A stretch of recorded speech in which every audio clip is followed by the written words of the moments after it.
اعوذ باللہ من الشیطان الرجیم بسم اللہ الرحمن الرحیم وَإِذْ قَالَ إِبْرَاهِيمُ رَبِّ اجْعَلْ هَذَا الْبَلَدَ آمِنًا۔ یہ سورہ بقرہ کا جو رکوع تھا 15واں، اس سے ملتا جلتا یہ مضمون آ رہا ہے۔ اور یاد کرو جب کہ کہا تھا ابراہیم نے، اے میرے رب اس گھر کو، اس شہر کو، مکے کو بلدن آمنا، البلد آمنا، اس کو بنا دے امن کی جگہ، وَجْنُبْنِي وَبَنِيَّ أَن نَعْبُدَ الْأَصْنَامَ، اور بچائے رکھ مجھے بھی اور میری اولاد کو بھی کہ ہم بتوں کی پرستش کریں۔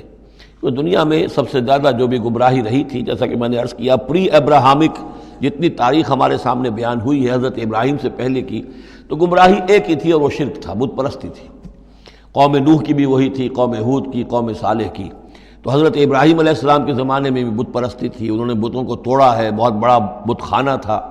پھر وہ ستاروں کو بھی پوجتے تھے، پھر ان کے ہاں وہ سیاسی شرک بھی تھا کہ نمرود جو ہے وہ دعویٰ کرتا تھا کہ مجھے اختیار مطلق حاصل ہے، جس چیز کو چاہوں میں حکم دوں، جس چیز کو جائز چاہوں کروں اور جس چیز کو چاہوں ممنوع قرار دے دوں۔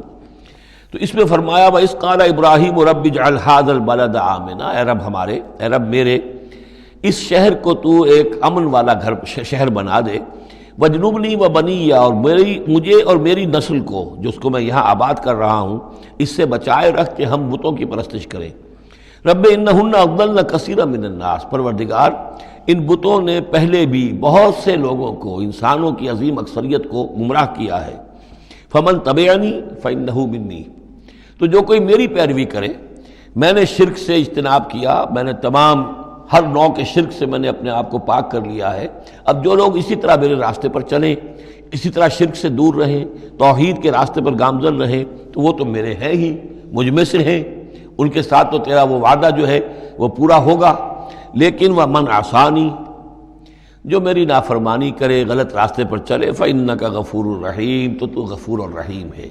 اب یہ بھی سمجھیے کہ اپیل کی شکل میں ہے کہ گناہ گاروں کے لیے بھی حضرت ابراہیم اواہ حلیم منیب، یہ الفاظ ہم پڑھ چکے ہیں، بہت ہی یعنی نرم دل، بہت شفیق، بہت رؤوف، اور یہی وہ انداز ہے جو حضرت عیسیٰ علیہ السلام نے اختیار کیا یا کریں گے وہ قیامت کے دن۔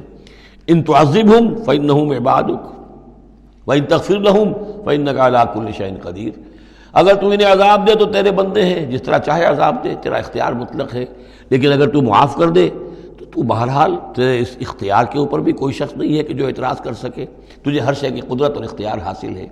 تو یہاں بھی وہی انداز ہے، فمن تبعنی فانہ منی ومن عصانی فانک غفور رحیم۔ ربنا انی اسکنت من ذریتی بواد غیر ذی زرع عند بیتک المحرم، اے رب ہمارے، میں نے اب یہاں ربنا آ گیا ہے، اس میں معلوم ہوتا ہے کہ حضرت ابراہیم کے ساتھ حضرت اسماعیل بھی شامل ہو گئے، ابھی تک اس میں رب چل رہا تھا۔ ربنا انی اسکنت من ذریتی، میں نے اپنی اولاد، اپنی نسل کی ایک شاخ کو، من ذریتی، اپنی نسل کی ایک شاخ کو آباد کر دیا ہے، بواد غیر ذی زرع، اس وادی غیر ذی زرع میں، جہاں کچھ پیدا نہیں ہوتا، کوئی نباتات نہیں ہے، کوئی درخت نہیں ہے، کچھ نہیں ہے، بالکل ایک بنجر علاقہ ہے، کوئی پیداوار نہیں۔ عند بیتک المحرم، تیرے پاک گھر کے پاس، تیرے محترم گھر کے پاس۔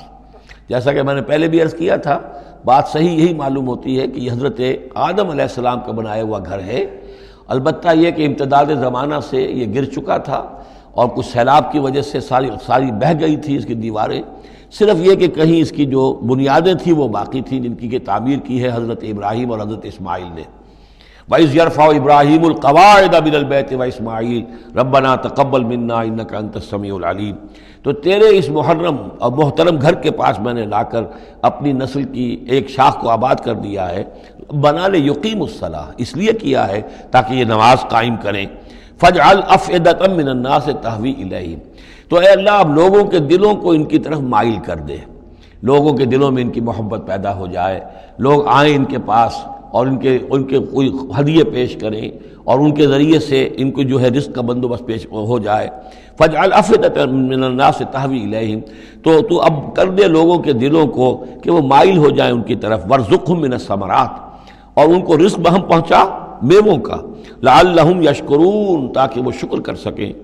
ربنا انک تعلم ما نخفی وما نعلن، اے اللہ تو خوب جانتا ہے جو کچھ کہ ہم چھپاتے ہیں اور جو کچھ کہ ہم ظاہر کرتے ہیں۔ وما یخفی علی اللہ من شیء فی الارض ولا فی السماء، اور اللہ پر تو کوئی شے بھی مخفی نہیں رہ سکتی، نہ آسمان میں نہ زمین میں۔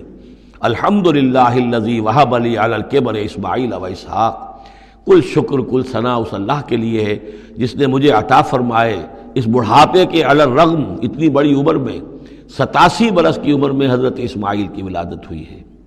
علی الکبر اسماعیل، اور پھر ان کے کئی سال کے بعد حضرت اسحاق کی ولادت ہوئی۔ الحمدللہ الذی وہب لی علی الکبر اسماعیل و اسحاق، مجھے اسماعیل اور اسحاق جیسے بیٹے دیے۔ ان ربی لسمیع الدعاء، یقیناً میرا پروردگار دعا کا سننے والا ہے۔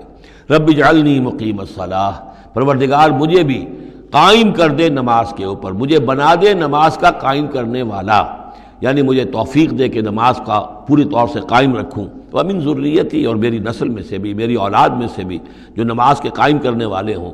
ربنا وتقبل دعا، اور اے رب ہمارے اس دعا کو شرف قبول عطا فرما۔ ربنا اغفر لی، پروردگار بخش دے مجھے، ولوالدیّ، اور میرے والدین کو، وللمؤمنین، اور سب ایمان والوں کو، یوم یقوم الحساب، جس دن کے وہ حساب قائم ہو۔